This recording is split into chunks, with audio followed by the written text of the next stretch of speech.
You want answers! I want the truth! You can't handle the truth! It's a bullshit question. Does that mean that you can't answer? It's an inanimate fucking object. You're an inanimate fucking object! Man, fuck you. Your mother's an ass. No, my mother was too drunk to be an astronaut. Oh, Dad, what about you? Fuck you! No, Dad! What about you? Fuck you! It's not about you, you mathematical dick. It's fuck you. That's my name. Where's Moron? Moron's here, so He's my friend. So was I. The food court is downstairs. The cookie stand is upstairs. It's not like we're talking quantum physics here. The cookie stand counts as an eatery. The eateries are part of the food court. The reason is because of their tips. Fuck all that. What is up, ladies and gentlemen of Movie Battleground? We got another banger here. We got Diaz. We got Papa. Diaz, how you doing? Doing good. I'm here to have fun again, Papa. He's a respected friend of mine, and I'm here to have fun.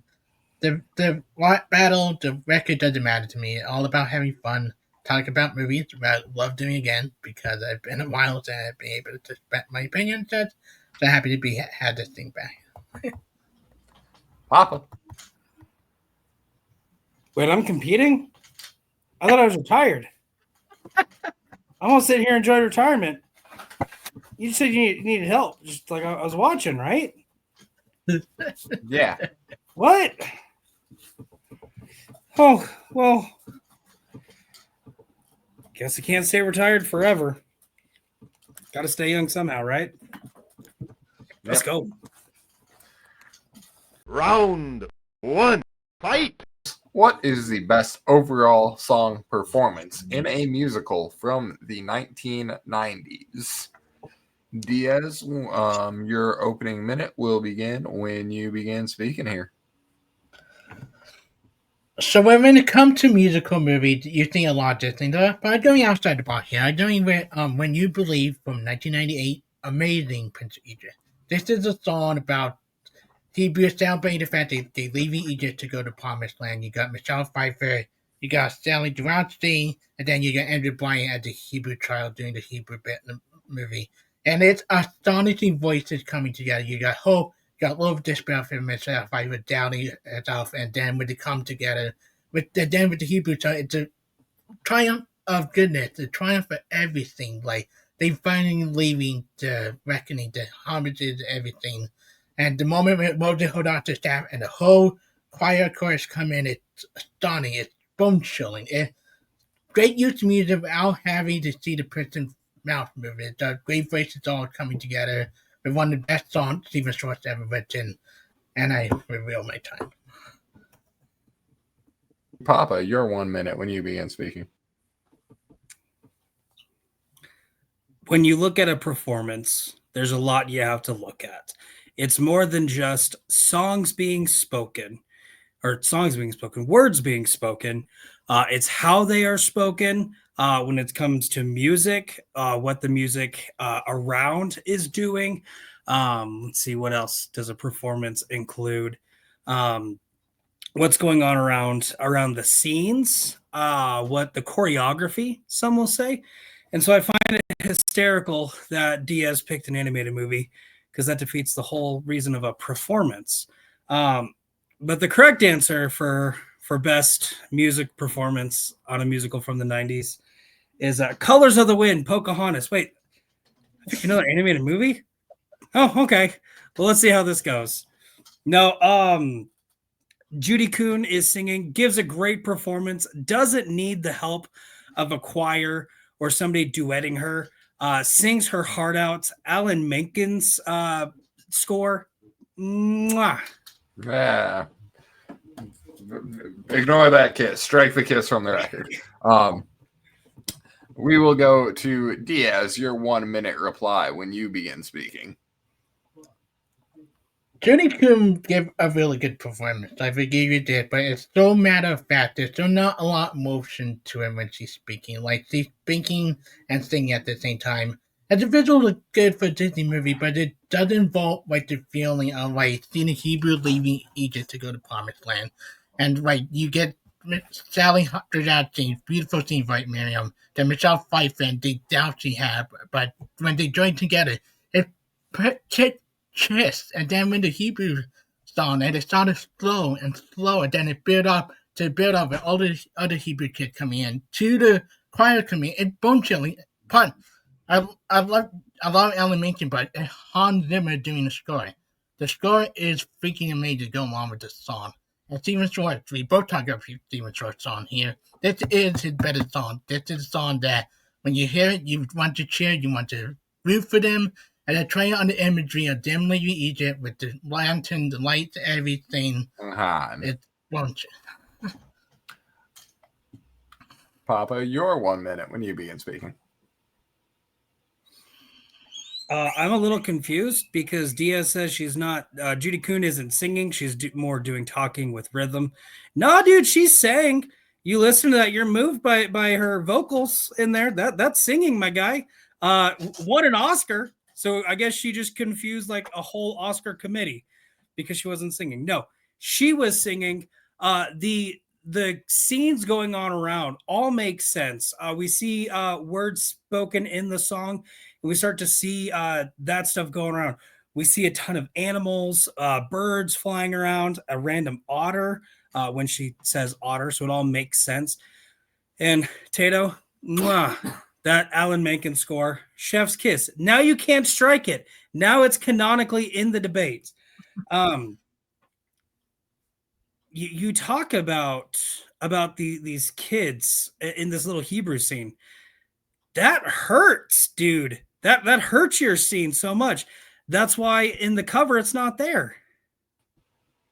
Oh, good work there, boys. And the open for when any player begins speaking. Yep. So Diaz, real quick, I just want to say a couple things. First off, your scene invokes this passion and stuff right from the get-go. No, it doesn't. The scene right before this song is Moses going to Pharaoh, where Pharaoh's son just died. Moses is coming back. He is broken because this just happened. And then Miriam starts singing, and you think it's all sad because of all the death that just happened. And then she starts singing in a positive mood. So the song doesn't know what mood it wants to invoke right at the beginning. Again, your little Hebrew scene makes no sense in the song itself. Yes, this great chord, and then random Hebrew kids singing in a different language to a different tune. But that made the point of the Hebrew stuff of the song. Okay, let me also point out Pocahontas began telling John Smith, like, you don't know about savages, like, you're already starting off with your point, and then it's all about the color wind. My song is more about the uplifting that they finally leave in Egypt, like, adding different stuff of Hebrew stuff into the song, and with the powerful voice of Michelle Pfeiffer, the solidarity, and the buying for the Hebrew tribe is really impressive. Like, it doesn't have to be something that the audience understands. It's just the message of, hey, we believe in God. God help us from this situation.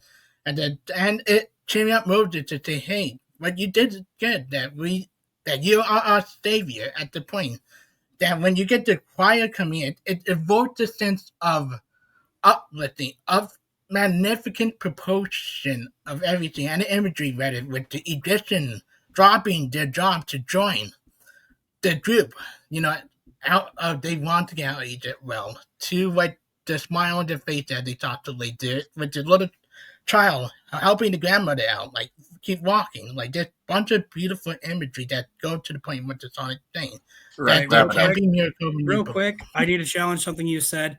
You are talking about me bringing a moot point by your song starting where we don't understand what mood it's trying to set. And you brought up the way mine starts, so I'll go ahead and talk about that. Pocahontas and John Smith are having a conversation. Pocahontas is teaching the language. And John Smith makes a comment about calling her people savages and then does that immediate take back. No, well, not you, your people, and kind of confuses his words. So she literally starts the song. You think you own whatever land you land on. The earth is just a dead thing you can claim. But I know every rock and tree and creature has a life, has a spirit, has a name. That is beautiful wording right there. But it's also saying, hey, you think we're savages. To us, you're the savage. And let me spend a couple minutes proving to you why you are the true savage and not us. Again, you're saying there can be miracles when you believe, and they repeat that after like 5 or 6 times throughout the song gets old. If the little Hebrew kid singing builds this emotion of And it does. We're out of Egypt finally, then why aren't they singing the song? Why are they singing again a randomly different tune, different words in a language we don't understand? This was a great performance. If this is what they were trying to invoke, why not let the kids sing the exact same song that's happening? It can be in Hebrew, whatever, but it takes away part of this buildup of just random Hebrew kids singing in a random language. I didn't know what was going on. I thought I got a random YouTube ad when I first saw it. And not a random thing. It's evoking the idea that they saying, thank God we're getting out here. Like, God is above us. You put on subtitle. It doesn't. Right. Alrighty, that's how that one will end. Your final minute when you begin, Diaz.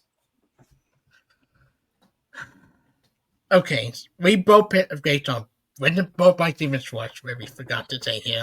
Both Oscar nominated. Yet your song won, but hey, Amelia Perez won Best Song. So the Oscar is bullshit at the time. But my song does a lot of things put together. It's a confusing, yeah. But the feeling of performances is not about what the song is with it, but the feeling you feel with the kid's voice coming in.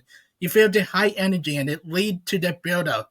Everybody come in when saying you can't be a miracle when you believe, and you got Sally Berretti, voice sliding in and out, and this beautiful crescendo stuff. This is how them at the best.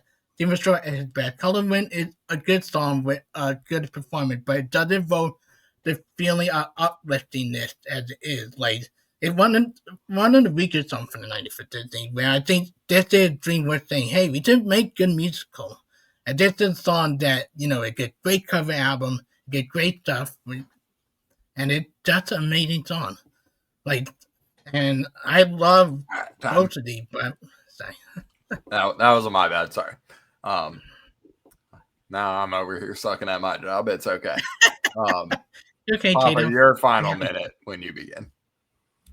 For the judges and everyone at home, if you did not understand what Diaz said at roughly the 45-second mark, it was probably 44, 43, let's be honest here.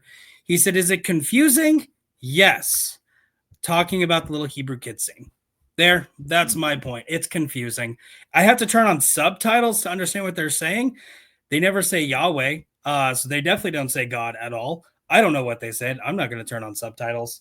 One more thing that I want to talk about is when Zipporah and Miriam, can't remember their names, Michelle Pfeiffer, Dworsky, whatever her first name is. Sally Dworsky. Yeah, whenever they're singing together, they do a weird like melody switch, harmony switch thing, which makes no sense either. But I didn't talk about that earlier because Diaz took all my time. You're right. Colors of the Wind doesn't build an uplifting theme. No, because it proves, hey, don't judge a book before you know it. We're not savages. We paint with all the colors of the wind. And time. A very good, fair debate there. Well done, boys. Round 2, fight! What is the funniest on-the-field moment in a sports comedy? And I'll give the fans at home a little backstage. Just a moment during a sporting event that takes place, like, in the sporting event, not some shit that happens in the stands or just something that happens in a sports comedy movie backstage or whatever. Yep, on the field moments. It could be in a fight, a race.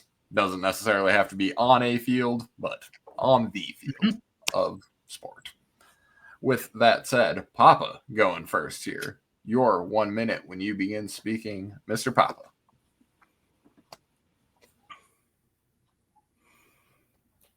So let's get something out of the way right now. Comedy can be subjective. Just because a joke hits with one person doesn't mean it hits with the other. But one thing's for sure, one of the greatest ways to get somebody to laugh is a comedic effect called slapstick. This is like Tom and Jerry, when Tom's running and the ironing board's down, and so his half his body stops. The iron hits him in the face. That's slapstick comedy. And one of the movies that does slapstick comedy the best would be Dodgeball. a true underdog story. And the greatest scene, the funniest scene in the movie, it takes place on a court, but I feel like I can accept it here as a good answer. When Average Joe's gym takes on Troop 417 in the Vegas qualifying match to get into the tournament, absolute comedic gold. Actually, no. Comedic diamond. Diamond's better than gold. Good work there. Your minute when you begin speaking, Chris. So comedy can be subjective, as Papa Rapper say, but it's all to be just rapid comedy. One that equal on both sides. And I think that none other than Happy Gilmore, the Bob Baker versus Anna Stanley fight. This is a fight that could stand it up for a bit, like they losing left to right. They keep going down to last play, and the angry boy up to the breathing boy thing. But Bob Baker telling, you better start working at a snatch stack. You're a better hockey player than you are a golf player, and Anna Delegate get angry and a fight breaks out. But make it flash the comedy really right, the sound effect of the punch, at the punch, at the punch. And then rolling on the ground, it all doesn't have like physical scenes. Two bodies colliding at the same time, up to the point where Anna Stanley punch him out at one point, saying the fight is wrong, but comedic comedy line, and Bob Baker suddenly turned Terminator, get back up, I grab him by the throat, and they continue. And then Bob Baker finally knocked him out, saying, "Bitch, you don't need to get back out." Another punch like bitch at the end. It's just like that comedy right there. And Papa, your 1 minute reply when you begin. All right. So, yep, I get 1 more minute to talk about this great scene in Dodgeball True Underdog Story. One thing that makes it great is it's what, 5? 1, 2, 3, 4, 5, 6. I'm sorry. 6 middle-aged, out of shape old men versus 6 little girls. This blows expectations because obviously you think, it's a dodgeball movie. They make the tournament. It's little girls. They're going to win. As soon as the whistle blows, the girls are screaming bloody murder at these guys. If I was one of those guys, it would freak me out. Half the girls get balls, half the guys get balls. That's generally what happens in dodgeball. Gordy proceeds to get eliminated by getting pegged 3 times, all in the back. Then Owen, pretty similar fate. Justin getting eliminated, and then as he's down, getting hit 6 or 7 more times, all to culminate with Peter knocking out a little girl to her crying. I'll allow it. Diaz, your 1 minute when you begin. The problem with with dodgeball is that it's that one-sided, like to go a dominating man, so it kind of make the joke kind of lame, and a lame punchline later on how to go to now end up winning.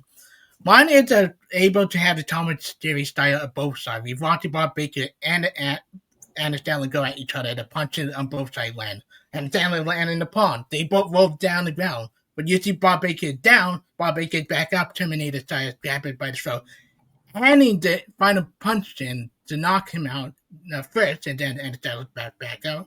You had enough? No, punch him again. And that enough, bitch.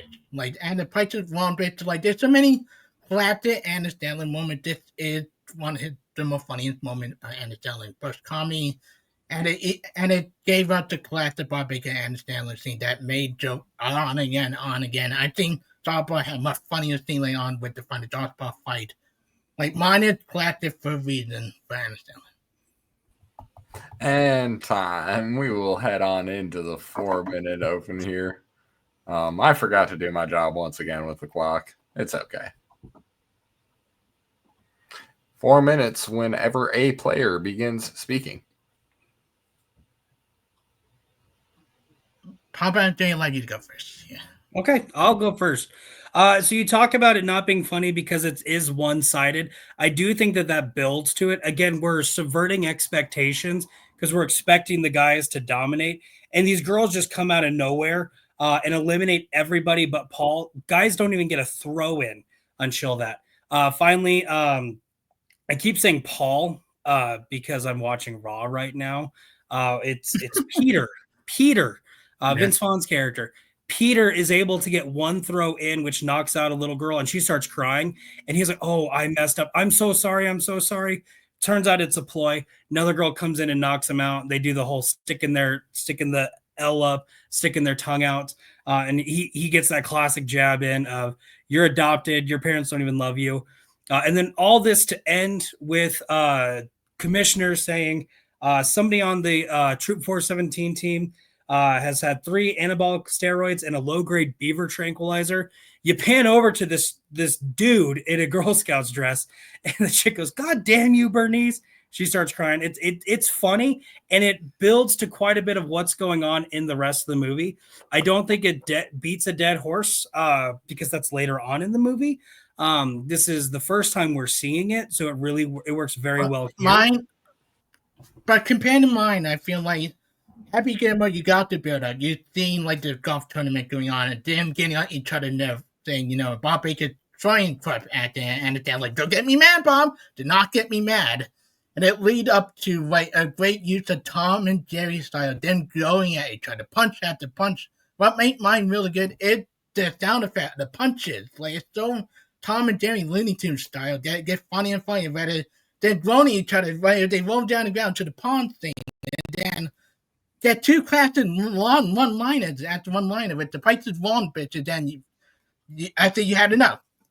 And then we'll have to get up, bam, hit him again. I think you have enough now. And then pause, bitch. Like, it's very classic understanding without overplaying it. It's great crescendo to that moment of the Price is Wrong bitch, and So I hate to do this to you, Diaz, but I think you're misremembering the whole scene. It's not that they're getting on each other during the golf match. It's the guy off to the side who keeps calling Happy a jackass that's getting on his nerves. Bob has a couple one-liners, but like the whole "you're a better hockey player," Happy knows that. The whole movie, he's like, "I'm not a golfer, I'm a hockey player." Let me emphasize this. Bob is not helping out the fans. He is saying, I also seem to understand at the same time, Happy. He's saying, like, you should better off be working as stat guys. You're better hockey player than you are a golf player. Like, he is not helping out the fans. Like, he insulting him after insulting him. Because he's not what's getting under Adam Sandler's skin. It's the fan, which is completely off to the side, who keeps calling him a jackass. At the point, understand, Happy also saying, like, don't get on my nerve, Bob. Do not get me angry. You do not want to get me angry. He is saying that. That will lead to that moment where he said enough. Like, and he punched Bob and the punch stopped flying. Which I think he gets really upset. He gets really upset right at the end after they've already lost. They got in last place, and that's finally when Bob keeps building and building and talks a lot of smack. It's when it erupts. It's not during the match itself. And then you talk about this great back and forth fight. That fight's not back and forth. Adam Sandler gets 3 really good hits in, knocks Bob Barker down, and that's when Bob comes up Terminator style and then beats the crap out of him. It's very one-sided. Yeah, it's the same thing to be said about your thing with John. Sorry, time. That's my bad. Yeah. Hey, I'm gonna go ahead and give you guys props because I got sucked into the discussion rather than watching the clock there. So, with that said, we will head on over to Papa's closing minute when he begins speaking. So right there at the very end, Diaz did agree with me that it's one-sided and then made the comment, same exact thing happens in your movie. Yes, and that's the joke of my movie. I don't think the fight's supposed to be as much of a joke as what Chris is building it up at. Your scene's a classic because there's a funny cameo in there. People talk about the fight. The fight's very, very hyped up, and it lets you down if you're looking for a great fight. Two punches one way, 3 punches the other, one-liner, not great. Plus, everybody talks about the scene. The price is wrong, Bob. That's not the line. People think it's funny, but people misquote it. And once they watch it, they're really let down because it's not that funny. Dodgeball, this is one of the first scenes, builds up humor that just goes even more in depth towards the end. Mine's better. Good work there. Diaz, bring us home. I want to correct Papa here. The fight is wrong, bitch. Not the fight is wrong, Bob. And it come back again where Bob finally knocked him down. Say, you don't want to get back up. Yeah, I say, yeah, no, punch him, bitch. And it just like my line, it just to build up my scene, and it lead to a funny like Tom and Jerry Looney Tunes style that they start but too one sided. It's too like lame joke from Vince Vaughn, Ben Stiller. I think Ben Stiller and Vince Vaughn dodgeball fight in the later half of the movie way more funnier, way more clever with dodgeball use. There's so many better scenes dodgeball with the dodgeball system.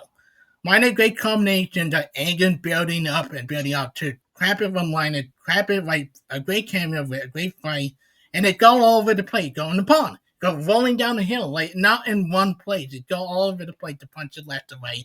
That Terminator style Leo to Bob Baker line is pitch perfect. It classic and Stanley. Good work there, boys. Final round. Fight! Alrighty, folks. As I mentioned previously, the last two questions were in these gentlemen's selected strengths. And then this one went a little different. What is the best scene in a movie involving pizza? The reason I ask this is because Papa Diaz sounds like a pizza place. Thank you. I'll be here all week. With that said, Chris Diaz, you will be going first. Your 1 minute when you begin speaking, sir. So this is a difficult question because there are many great things with pizza, but I went with the introduction to Wade Wilson as a character, not Deadpool. Wade Wilson with the pizza scene. It is a scene where guy ordering pizza and the pizza delivery guy saying, you know, I did order this out of us. Wade come out of the bathroom. He ordered pizza and it gets it back and forth. Like Wade introduced as this guy that he doesn't like stalker. He doesn't like people. He likes happy out the innocent people. And he does.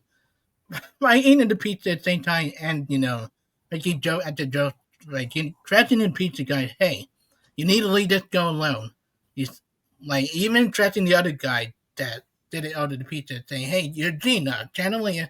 And that introduction to who Wade is as a character, not just the pizza. This really connecting with this guy as a character, not that at Deadpool early in the movie. This is like showing how good a person he is. Yeah, along with being a jackass as well. Like he's not kind of the guy.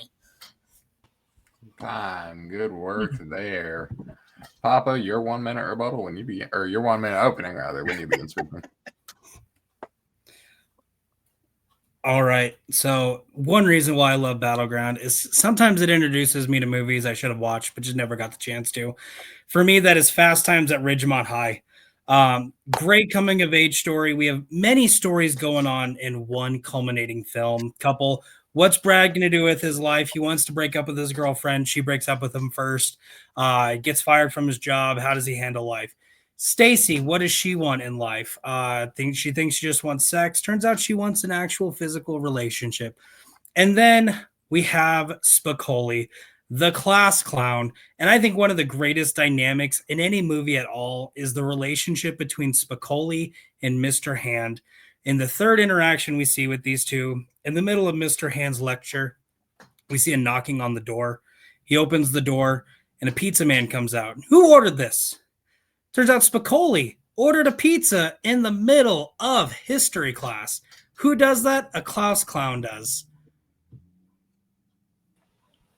I like your picks here, gentlemen. This promises to be a fun one. We will hear your 1 minute when you begin your 1 minute rebuttal, Chris.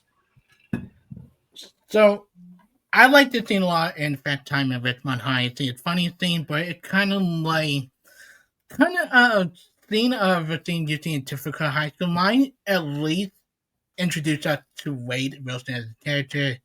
He liked pizza, but he also liked saving innocent. Like he not kind to either one. Like he made jokes at the pizza guy, but then he told in that threatening manner, like threatening, you ever touch him again? Like you touch it again. Like those threatening with the one liner, and it's a classic Ryan Reynolds and a great introduction to Wade. Like yes, we get that pretty early in the movie, but we never get introduced to Wade as a person until this thing with the pizza delivery thing. And the whole point, like, he even dropped the pizza at one point, but even make the pizza thing a little pointless, but even more funnier as it is.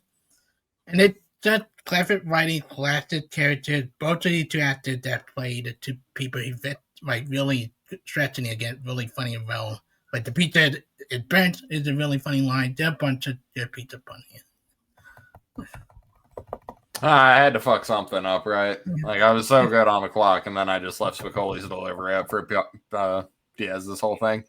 Ignore that, of course. What is the best scene in a movie involving pizza? Your 1 minute rebuttal, Papa. All right, so Diaz said something so incorrect at the beginning of that 1 minute. However, it was so dumb, I forgot what it was. But to build a better picture of this scene, this is their third interaction. The first two, Mr. Hand has had Spicoli's number, kicking him out of class, forcing him to actually come in when he's trying to skip class. And this is Spicoli's like first actual, hey, I gotcha. This is my time. I'm gonna eat pizza in the middle of it. And then Mr. Hand's reaction, where this is my classroom, takes the pizza from him and invites three other classmates to join in. Not only shows, again, the funniness of Spicoli trying to do the classic class clown mentality that we've all been a part of or got to witness in school, versus the teacher of, this is my class, I'm not going to give up. And exactly, Chris did make a comment earlier saying in his scene, the pizza's kind of worthless. It's funny, but it really is worthless. Good stuff there. We'll head to 4 Minute World when a player begins speaking.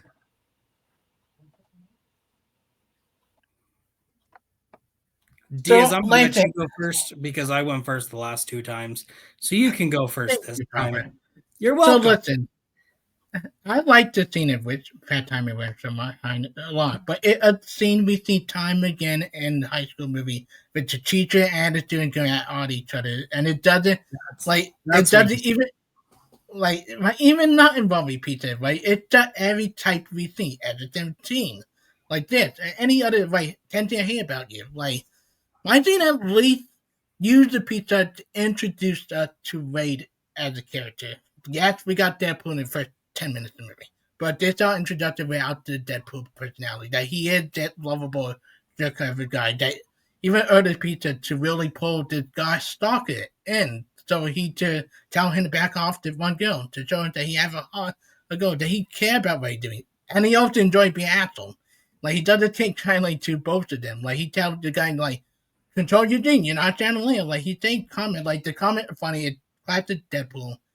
And it's a really good use of pizza. Even the pizza thing is actually funny. When he drop it, it's a good laugh out loud moment. Just like that's what Deadpool is at his core. That he really loves fucking with people. He does care about the people he protects. And I think it's a great use of pizza. You don't have to use pizza at a point. You should use it as a way to get us to love the character itself. And yes, that is what Deadpool is. And in the first 10 minutes of the movie Deadpool, we learn a lot more about who Deadpool is. You say this introduces Wade Wilson. Well, no, it introduces Deadpool, who we just learned. All these characteristics are stuff we get with Deadpool. It's not just, he's Wade Wilson, he's a great guy, and then he gets all weird looking, and then he's horrible and turns funny. No, he's the same character throughout. Your scene is really useless. And you say that we've seen this interaction of class clown teacher in other movies. This was one of the first ones, so ton of imitators, never better than Ridgemont. But also, this is one of the only times where we see not only the teacher answering to the class clown, but getting a one-up on the class clown. A lot of movies want to do where, hey, the class clown does his normal stuff, he wins, ha, it's funny. This one does, hey, no, Mr. Hand is the best teacher ever. I'd love to have him as my history teacher. And this is why. He doesn't take crap. And then we get an even more in-depth of why he is the way he is at the end of the movie when he goes to Spicoli's house and said, you wasted this amount of my time, so now I get to waste that amount of your time. It's a great relationship that we see throughout the movie. You take out the pizza scene, and you miss a lot of that. You take out the pizza scene and we don't miss anything. So let me point this out.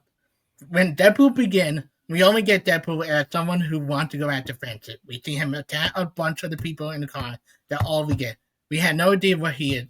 And the scene with the pizza introduced us, hey, Deadpool was a decent human being that not about revenge.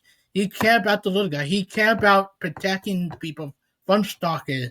I learned a lot. I learned a lot more about Wade Wilson as a character in the scene when he's in the bar, when he's on the date with Vanessa, I believe her name is, his interactions with his roommates.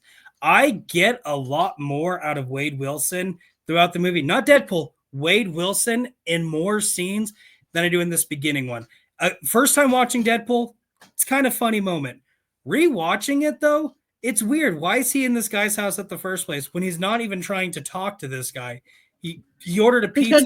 Because he likes fucking with people around. Like he wants to get that person in one plate range. With that said, good job, boys. The closing minutes. Diaz, when you begin speaking. We both picked really good scenes, and I will give it that.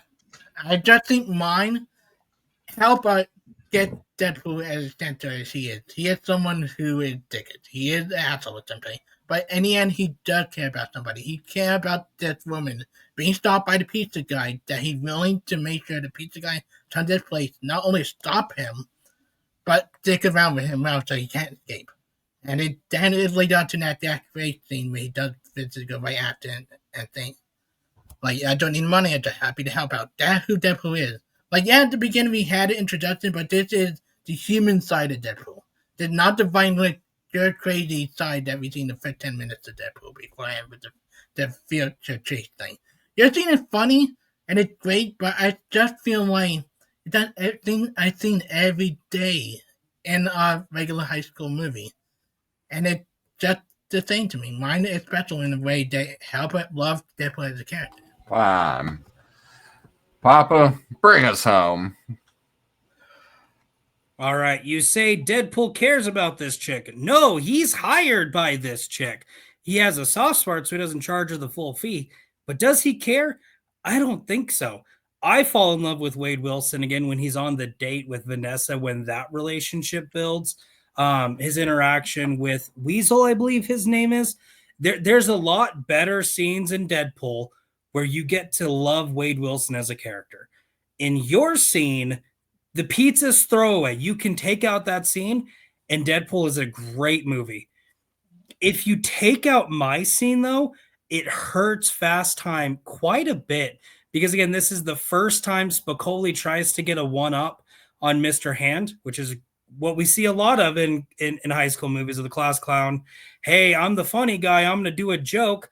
But then Mr. Hand does something we don't see and takes control. So you say you see it all the time. Name one other movie. Yeah, bold challenge there, Papa. I respect it. With that said, thank you, my point Papa. is proven. Thank you, Diaz. We will see you on the other side. And we are back, ladies and gentlemen, after a quick deliberation by our judges here. Definitely not a month has passed since the match was recorded. The best overall song performance in a musical from the 90s. The first judge going to Papa by an inch. The second judge also saying the match very close. Both competitors giving a lot of reasons why their performances in particular were great. However, this judge edging it out for Chris Diaz for the actors' choices and the music contributing, making it great there. The third judge also giving the point to the first question by split decision to Chris Diaz. Saying, overall, not too much discussion about the performances, more about the plot and the themes of the song. Diaz did an overall better job of explaining why the actual performance in his song were fantastic and how the performances made him feel. So question number one will go to Chris Diaz. Holy shit. Question number two What is the funniest on the field moment in a sports comedy? Papa having dodgeball, Diaz with a little Happy Gilmore action. Both players did a great job at their scene, explaining their scenes and why it was funny. Both kind of similar to the previous round. However, Diaz squeaking out this point by referencing other moments in dodgeball that were funnier. Whereas Papa's takedown of Happy Gilmore did not make sense. Did not make much sense. Again, Watch the movie; it'll make more sense. boom, roasted. We will head on over to judge number 2 on that one. Judge number 2 giving Papa the point. Again, this debate being close. Both really good arguments for their own moment, both really good criticisms of the other's choice. Papa, however, was really convincing in describing his full scene and the humor in it. His argument made me laugh remembering the scene. The final judge, simply with a round 2 for Diaz. So Chris Diaz winning that second question as well. We will go on to the third question. Again, maybe I will do judging in a more climactic fashion in the future. But however, question number 3 goes to Papa for a judge. Okay, the real winner is the Pizza Papa in this question. Yeah.